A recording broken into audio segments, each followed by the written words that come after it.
राधे राधे। तो नाम आता है हरिदास जी का। हरिदास जी के परम शिष्य हैं तानसेन, संगीत के सम्राट हैं। तानसेन के लिए एक बार राजा अकबर युद्ध करने के लिए तैयार हुए।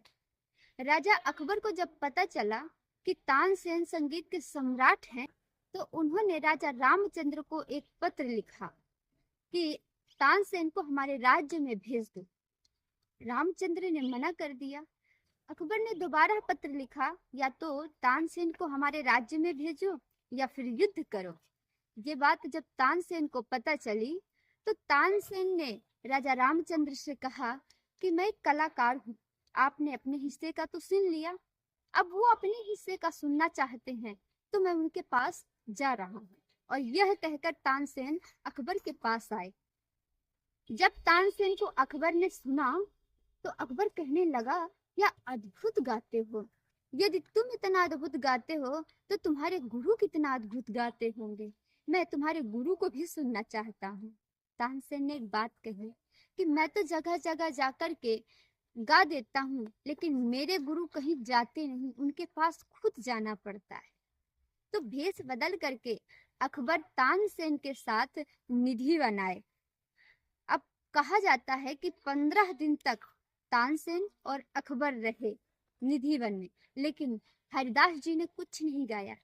एक दिन हरिदास जी तानसेन से कहते हैं, तानसेन, आज लालजू को नींद नहीं आ रही। राधा रानी ऐसा मानो कह रही हैं कि आज लाल जी को कुछ राग गा के सुलाया जाए, तो कुछ राग सुना दो। तानसेन इसी मौके के इंतजार में था कि कब मेरे गुरु कहें कि मैं गाऊं और कब मैं गलत राग गाऊं।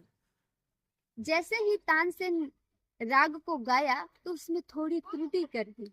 तब हरिदास जी ने कहा, इसे ऐसे नहीं ऐसे गाते हैं।